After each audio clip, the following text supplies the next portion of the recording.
Bonjour à tous, ravi de vous retrouver sur ma chaîne El Camino del Alma.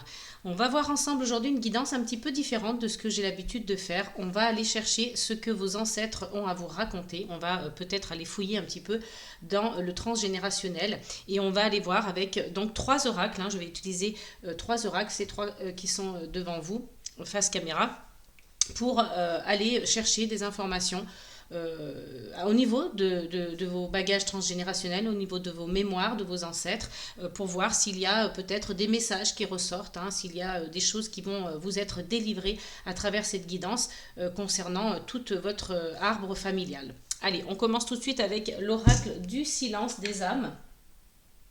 L'oracle du silence des âmes. Voilà, d'Isabelle Serre. On va aller voir en premier avec celui-ci quels sont les éventuels messages qui pourraient être délivrés avec donc cet oracle concernant peut-être vos ancêtres, concernant un membre en particulier peut-être de la famille ou voilà, qui éventuellement est peut-être encore vivant, un membre de votre famille qui est autour de vous et avec qui ça pourrait être soit des schémas répétitifs, soit des situations dans lesquelles vous vous trouvez enfermé, donc des situations enfermantes. On va aller voir un peu tout ça ensemble. J'espère que vous allez tous et toutes bien. N'hésitez pas à vous abonner si ce n'est pas déjà fait. Et puis donc à liker, partager un maximum autour de vous, aux gens qui seraient susceptibles d'être intéressés par ces contenus. Et puis laissez-moi des commentaires si vous en avez envie, si ce que je vais vous raconter au niveau de vos ancêtres vous parle. On a déjà deux cartes, on va essayer d'aller en chercher une troisième parce que c'est quand même des messages forts avec cet oracle. Il y a beaucoup de choses à dire.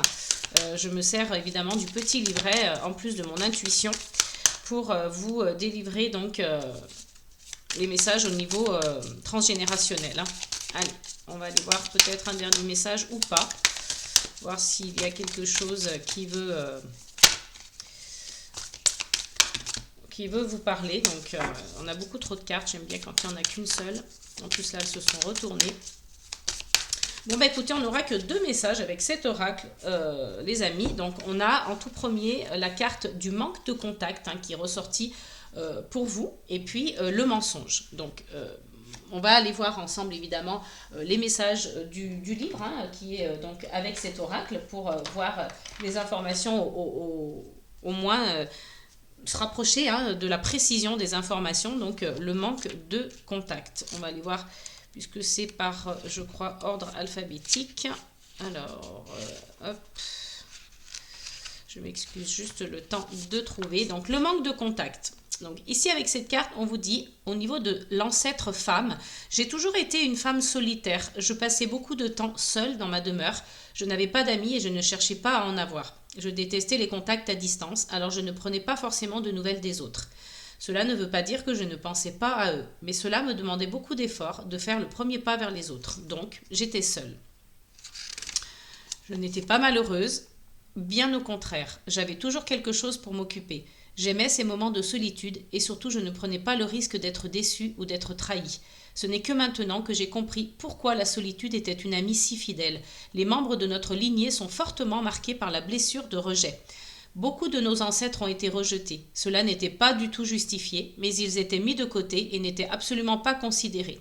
Alors, au fur et à mesure des générations, nous avons créé une grande carapace et nous nous sommes protégés des autres. Je n'ai jamais ressenti le manque des autres, mais je pense que mes après-midi auraient pu être plus colorés si j'avais eu des personnes avec qui les partager. Je sais que tu as cette même blessure et je sais que tu aimes aussi être seul. Mais si je peux te donner un conseil, ose aller vers les autres. De très beaux moments sont à la clé. Et il y a la partie ancêtre homme. J'ai perdu un ami très cher, je le considérais comme un frère. Son décès a été brutal et j'avoue que je ne m'en suis jamais remis. Cela a été très compliqué d'encaisser et j'ai décidé de ne plus m'attacher. Je n'arrivais plus à être proche des autres et à créer des liens forts et profonds. J'étais terrorisée de perdre de nouveau des êtres que j'aimais profondément. Je me suis enfermée dans un vrai mutisme et je ne partageais plus avec les autres. C'était assez compliqué car j'avais un métier qui faisait que je devais toujours être en contact avec beaucoup de personnes. Mais je ne créais pas de lien avec les autres. Mes conversations étaient soit centrées sur le travail, soit superficielles. Je te parle et je te sens aussi encore je te parle et je sens encore aussi ce vide dans mon cœur. C'est une expérience qui a été très pénible à vivre. Je sais que ce trou dans le cœur, tu le ressens aussi. Tu as cette peur panique de t'attacher aux autres car tu as peur de les perdre. Tu préfères alors être un loup ou une louve solitaire et avancer sans t'attacher. Ce n'est pas la bonne solution, mais je ne vais pas te juger vu que j'ai fait exactement la même chose. Donc ici, vous voyez, on vous parle avec cette carte à travers vos ancêtres, hein, vos ancêtres ont ce message-là à vous délivrer. Donc au niveau de l'ancêtre femme, on parle d'une femme solitaire. Hein. Il y a pu y avoir dans vos ancêtres une femme solitaire qui passait beaucoup de temps seule. Hein. Donc la solitude était devenue une amie, en tout cas entre guillemets. C'est peut-être, elle a été presque personnifiée, hein, cette solitude. Et du coup, on avait du mal hein, à aller au contact de l'autre. Hein. Donc, c'était devenu une habitude, hein, cette solitude, et on ne faisait pas d'effort. Cette personne ne faisait pas d'effort pour aller vers l'autre. Hein. Donc, quelque part, ce n'était pas vraiment que cette personne était malheureuse, puisque c'est quelque chose de normal, hein, de banal pour elle. Et c'était des moments de solitude qui étaient plutôt qui permettaient à la personne d'être dans une zone de confort. Du coup, elle ne sortait pas de sa zone de confort et elle ne pouvait pas être déçue, elle ne pouvait pas être trahie. Donc, on cherche à se mettre dans une situation un peu enfermante, comme pour se protéger. Hein, ça me fait penser un petit peu voilà, au temps du Moyen-Âge, enfin, où il y avait un petit peu les châteaux, les donjons, etc. Hein, lorsque les personnes ou les princesses se retrouvaient un peu isolées du reste du monde. Donc, on est dans sa tour enfermée hein, pour protéger, mais finalement ce n'est pas vraiment une protection réelle, c'est plutôt de l'illusion. Donc il faut essayer d'aller au contact des autres pour sortir de cette illusion de protection et de solitude en pensant que c'est le moyen pour ne pas être trahi ou pour ne pas être déçu. Et au niveau de l'ancêtre homme, vous avez peut-être un homme dans votre arbre généalogique, hein, dans votre famille, qui fait penser qu'il a été trahi. Hein. Il avait un ami, il est considéré comme un membre de sa famille, comme un frère, comme un cousin, et en réalité, cet ami l'a trahi. Hein. Donc finalement, il y a eu comme une sorte de mécanisme qui s'est mis en place, qui l'a terrorisé hein, et il avait beaucoup de mal à faire confiance à quelqu'un. On a une notion de perdre la confiance ici et puis de trahison. Donc on préfère ne plus s'attacher à l'autre, on préfère rester dans son petit cocon hein, et puis ne pas aller au contact des autres pour ne pas être déçu, pour ne pas être trahi. Conseil transgénérationnel, on vous dit ici, nous sommes l'énergie de la famille. Notre lignée a créé au fur et à mesure des générations une grande armure autour d'elle. Chaque membre de notre famille a des difficultés relationnelles. Soit nous sommes dans une totale dépendance avec une grande peur d'être abandonnés, soit nous refusons de créer des relations profondes et sérieuses. Cela génère un grand manque relationnel, c'est le défi de notre lignée et tu peux nous aider à la réaliser. Pour ce faire, ose créer une nouvelle relation avec la blessure d'abandon et de rejet. Ose laisser les autres entrer dans ta vie et dans ton cœur tout en gardant des limites équilibrées. Ose exprimer ce que tu ressens, avoir du temps pour profiter avec les autres. Répondre au téléphone, dire oui à des invitations, cela va te permettre de nourrir d'une nouvelle façon les relations et cela va apporter une nouvelle énergie à la famille. Cela va nous faire le plus grand bien. Vous voyez ici le conseil transgénérationnel, hein, s'il y a un de vos ancêtres, en tout cas qu'il soit homme ou femme, s'il y en a un des deux qui a un conseil à vous donner, ce serait vraiment d'aller oser vers l'autre, d'aller briser hein, cette barrière que vos ancêtres ont mis en place à l'époque. À vous de briser le schéma, à vous de faire en sorte que maintenant la descendance hein, que vous représentez se sentent à nouveau dans le relationnel, à nouveau dans le contact, à nouveau bien en compagnie de l'autre et à nouveau en confiance, hein, j'allais dire aussi, hein, qu'il n'ait plus peur de la trahison. Hein. C'est ce message-là qui vous est délivré aujourd'hui, c'est un message très important. Hein, donc on est vraiment sur une blessure d'abandon et de rejet. Hein, pour ceux à qui ça parle, mettez-le moi en commentaire d'ailleurs. Hein.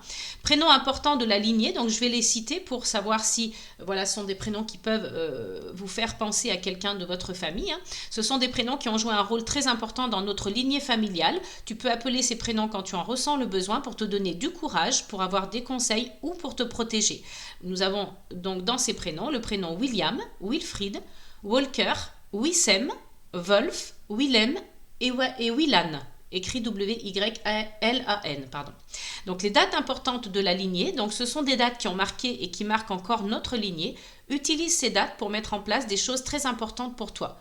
Le mois de février et le mois de novembre. Le 13 de chaque mois. Le 2 janvier, 21 juillet, le 20 novembre, le 21 novembre et le 11 décembre. Voilà, ce sont des dates qui sont importantes pour votre lignée. Donc, s'il y a peut-être des dates de décès, des dates d'anniversaire de mariage, enfin, vous voyez, ça, à vous de voir, mais en tout cas, ça peut être aussi des dates importantes. Hein. Donc, message divinatoire de la lignée. Il y a une personne de ton passé qui va reprendre contact avec toi d'ici à 3 mois. C'est une personne avec qui tu as eu une relation intense, mais dans laquelle tu n'arrivais pas à exprimer ce que tu ressentais. Cela a créé des grands conflits. Cette personne a besoin de te parler. Elle a besoin d'avoir des explications. Elle ne sera pas dans l'attaque, bien au contraire. Elle a besoin de comprendre beaucoup de choses. Prends le temps de communiquer avec cette personne. C'est une conversation qui va être riche d'enseignements et qui va t'aider à prendre conscience de ce que tu apportes à tes relations. Cela va t'aider à modifier une relation actuelle qui est très importante pour toi, mais dans laquelle tu n'arrives pas à prendre ta place. Cela va t'aider à te remettre en question de façon positive. Donc vous voyez, on vous dit ici, hein, au niveau du message divinatoire de votre lignée familiale, que ce soit du côté de votre père ou de votre mère, peu importe, vous allez avoir d'ici 3 mois, d'ici à 3 mois, hein, une personne qui va peut-être rentrer en contact avec vous. Alors évidemment, ça ne peut pas parler à tout le monde et ça ne sera pas le cas pour tout le monde parce que vous êtes trop nombreux et que voilà, il faut faire preuve de discernement. Hein. Si vous souhaitez un message, une guidance privée, pardon, vous pouvez tout à fait me contacter via mon adresse mail. Elle est dans la barre de description sous la vidéo. Hein. Je me ferai un plaisir de vous guider, de vous accueillir. Donc, voyez, si on vous dit ce message-là, vous allez peut-être voir quelqu'un. Donc, il va y avoir peut-être une conversation qui va débloquer des choses, hein, qui va être riche d'enseignements, on vous dit. Hein. Et là, ça va vraiment vous aider à prendre conscience de ce que vous apportez dans vos relations. Hein. Donc, vraiment, ça va modifier un schéma, hein, un schéma actuel, ça va le modifier et ça va être quelque chose de très important. Parce qu'il y a une notion de place, il y a une notion de prendre sa place. Hein. Ça va vous aider à remettre en question, mais de manière positive. Donc c'est vraiment un message voilà, qui est assez parlant et j'espère en tout cas que ça fait sens pour vous et que ça va vous donner peut-être vous faire percuter sur quelque chose, sur une personne ou sur une situation. Hein. Et on a la carte donc du mensonge, et si vous êtes donc en contact peut-être, ou que si vous ressentez cette énergie dans cette femme, voici son message. On m'a menti, toute ma vie on m'a menti, mes parents m'ont caché des choses, mes amis m'ont menti et mon mari aussi. Toute ma vie, j'ai été entourée de mensonges et j'en ai gardé un goût amer. Je n'ai rien dit à l'époque. J'avais l'impression que c'était moi qui faisais mal les choses, vu que les personnes me mentaient toujours. Alors, j'ai menti à mon tour. Je disais que tout allait bien, que j'étais heureuse, que j'avais tout ce dont j'avais besoin. Mais ce n'était pas vrai. J'ai l'impression que ma vie a été un grand mensonge. Je n'en veux pas à mes proches, je ne leur en veux plus. J'ai compris qu'ils ne pouvaient pas faire autrement. Mais le mensonge ronge. Cela m'a rongé de l'intérieur et cela a détruit la confiance que j'avais en moi. Et surtout, je me suis rendu compte que les femmes de notre lignée avaient ce karma de mensonge, une forme de fatalisme. Personne ne peut être sincère envers nous. Alors, sans nous en rendre compte, nous allons vers des personnes qui passeront leur temps à nous mentir. Et on n'osera pas dire qu'on comprend que tout n'est qu'un leurre. On ose écouter cette petite voix qui te dit que quelque chose ne va pas, que ce que tu entends n'est pas vrai. Sois dans une énergie de sincérité. Il est temps que les femmes de notre famille soient dans une nouvelle énergie de sincérité. Et si vous êtes un ancêtre en contact avec un ancêtre homme et que ça vous parle, j'ai eu beaucoup de secrets et j'ai eu beaucoup de difficultés à les dévoiler. Je pensais que si je montrais qui j'étais, alors les autres allaient s'en servir contre moi. Alors j'ai menti. Je ne me rendais pas compte que cela m'éloignait des autres et de moi. Je ne me suis pas rendu compte du mal que je faisais aux autres. J'ai très souvent dit l'exact opposé de ce que je voulais. J'avais l'impression que je n'avais pas le droit de dire la vérité. Je n'ai pas forcément dit ce que les autres voulaient entendre. J'ai juste dit ce qui me permettait de ne pas être moi-même. J'étais toujours concentrée sur ma vérité à protéger et sur les mensonges que je disais pour ne pas me tromper et pour ne pas me faire prendre. Je ne suis pas très fière de ce que j'ai fait, mais j'étais enfermée dans une boucle sans fin et le retour en arrière n'était pas possible. Alors le mensonge est devenu ma seconde nature. Je suis partie et personne ne savait qui j'étais. Personne ne savait ce qui me faisait vibrer, personne ne savait ce que je ressentais. C'est triste, je trouve. Mais je l'ai fait alors, maintenant j'assume. Ne fais pas comme moi, ne t'enferme pas dans le mensonge. C'est une toile d'araignée qui va t'étouffer et te tuer. Le mensonge m'a vraiment assassiné. Donc vraiment, on est sur un message aussi assez fort. Hein. Là, vous voyez, autant sur l'ancêtre homme que femme. On est beaucoup sur le mensonge, sur le cacher, sur le trahir, sur le secret, sur ne pas dire la vérité. Donc il n'y a aucune authenticité, aucune sincérité en fait dans ces personnes qui sont dans le mensonge. Et puis le problème c'est que c'est un schéma comme ça de spirale qui vous emmène, c'est un vice en fait. Donc ça vous emmène dans une spirale dans laquelle vous êtes embarqué et puis vous ne voyez pas d'issue. Donc c'est vraiment comme un labyrinthe. C'est quelque chose de compliqué et c'est quelque chose qui a été compliqué pour vos ancêtres. Au niveau du conseil transgénérationnel, voilà ce que vos ancêtres ont à vous dire. Nous sommes l'énergie de la lignée.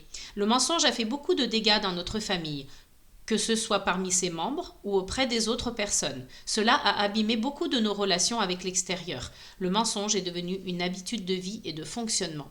Nous ne sommes pas de mauvaises personnes, mais nous nous protégeons par le mensonge, une protection qui n'est pas nécessaire. Pour travailler sur notre énergie, élimine le mensonge de ta vie. Sois toujours dans une énergie véritable, refuse qu'on te mente et engage-toi à toujours dire la vérité. Cela va nous apporter un nouveau bien-être. Cela va t'aider à te dévoiler et à être honnête avec toi-même et les autres. Nous avons un grand besoin de liberté et surtout de vérité. Sors de cette énergie mensongère, tu es capable de le faire. Donc vous voyez vraiment, on vous invite ici à sortir de cette énergie vraiment négative qui vous pourrit la vie, qui vous empêche d'aller au contact de l'autre. C'est aussi, vraiment ces deux cartes sont très très liées en réalité. Donc c'est vraiment un très beau message. On vous demande de sortir en fait de ces schémas pour briser vraiment quelque chose qui était ancré dans votre lignée familiale, pour libérer ces blocages qu'il y avait dans votre lignée familiale.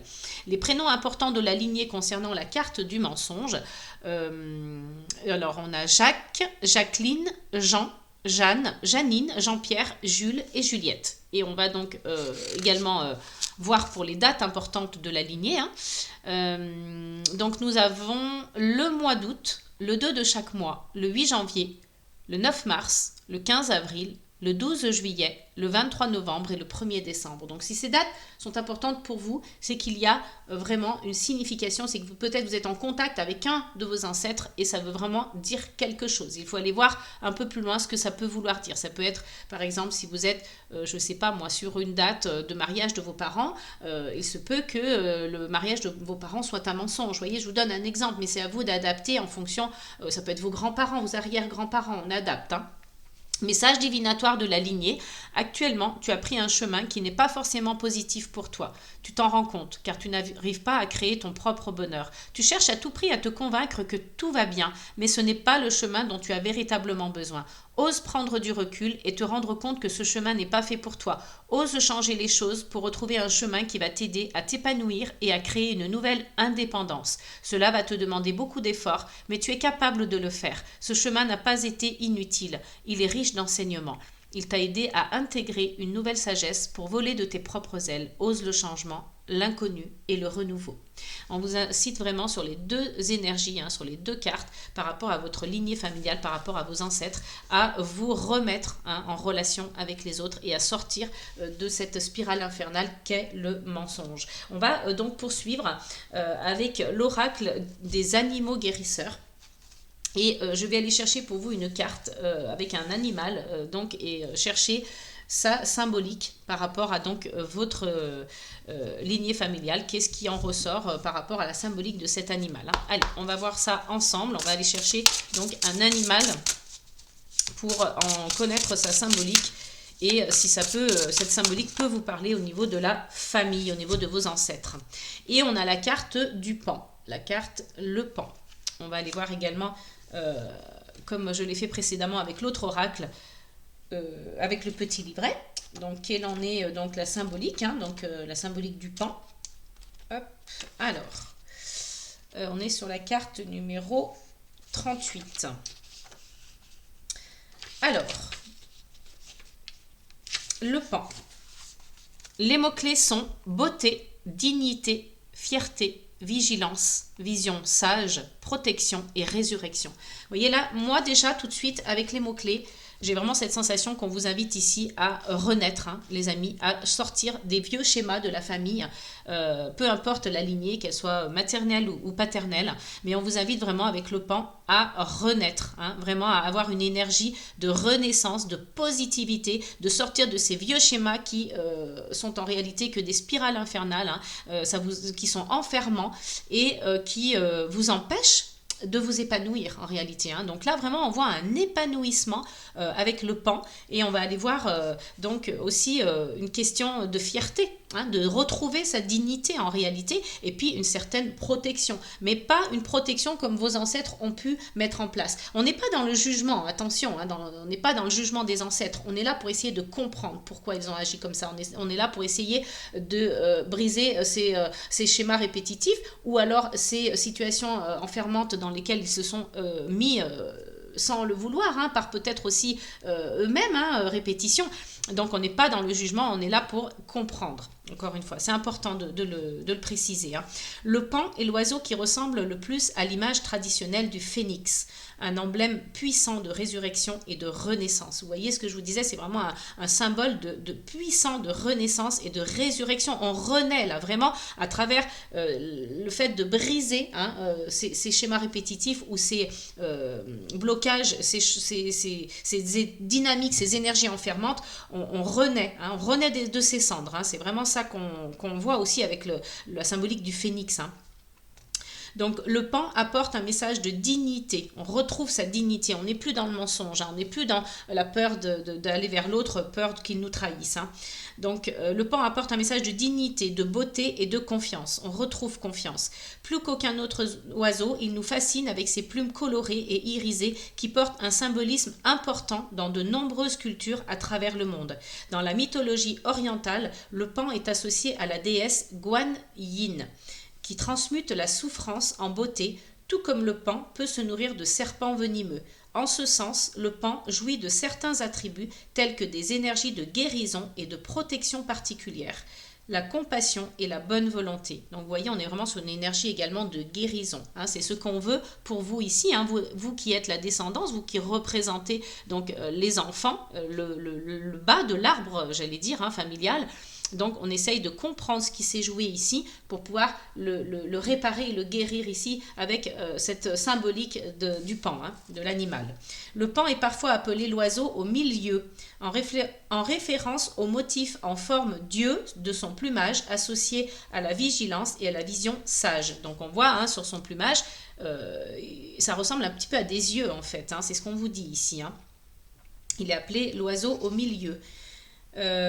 Cette vigilance a des racines dans la mythologie grecque où il est dit que la déesse Héra, H-E-R-A, offrit les yeux de son vigile Argus au pan.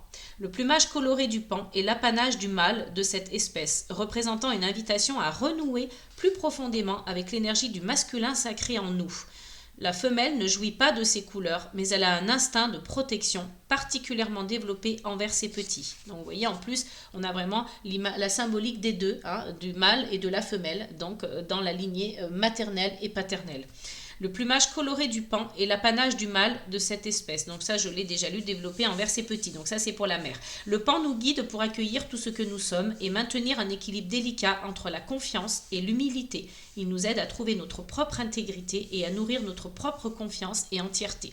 Donc vous retrouvez vraiment une confiance en vous à condition vraiment de sortir de ces schémas, hein.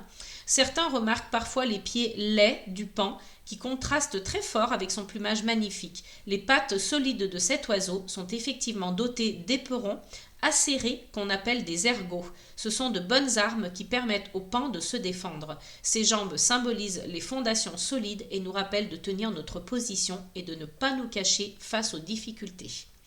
Donc cette carte vous invite à trouver la beauté dans les choses simples et prendre la voie de la gratitude.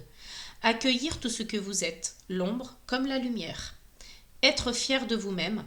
Transformer le poison en énergie de guérison. Vous voyez ici, c'est vraiment très fort cette dernière phrase parce qu'on vous dit de transformer donc le poison, hein, ce qui représentait un poison dans votre vie, en énergie de guérison. Et c'est exactement ce que l'on a ici. C'est juste magnifique, hein, ces messages. On va terminer donc cette guidance par un petit message numérologique, hein, j'allais dire, avec le petit oracle, le pocket oracle de la numérologie.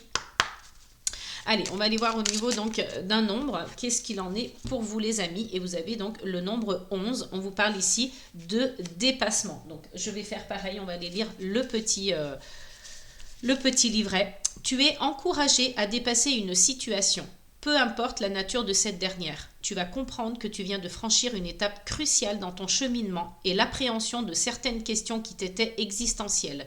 Cette nouvelle force forge une leçon d'âme importante et te propulse vers de nouveaux horizons. C'est juste magnifique, on clôture vraiment avec, en cohérence hein, avec tout ce que l'on vient de dire. Là, vous êtes en train d'essayer de dépasser quelque chose qui était ancré dans votre arbre, dans votre arbre familial, dans votre lignée paternelle ou maternelle, et vous prenez conscience de ces schémas répétitifs ou de ces situations bloquantes, des dynamiques comme ça un peu négatives, pesantes, dans lesquelles vous étiez un peu, ça vous empoisonnait, hein, le mensonge c'est quand même quelque chose qui empoisonne la vie, le manque de contact, c'est une référence à la solitude par protection, hein, mais c'est une fausse croyance en réalité, hein, donc il y a quand même des souffrances derrière tout ça, et aujourd'hui on vous dit que vous êtes sur une énergie de guérison si vous vraiment arrivez à vous couper hein, de ces schémas, à vous sortir, à libérer ces blocages en tout cas. Donc c'est vraiment un dépassement de soi, un dépassement de ce que vos ancêtres ont pu vivre. Voilà les amis, j'espère que cette guidance, voilà, au niveau de la psychogénéalogie, du transgénérationnel, hein, des messages de vos ancêtres vous aura plu, qu'elle aura fait sens pour vous. N'hésitez pas à me le mettre en commentaire. Je vous fais plein de gros bisous. Je vous dis à très bientôt pour une nouvelle guidance. N'oubliez pas, amour, paix et gratitude.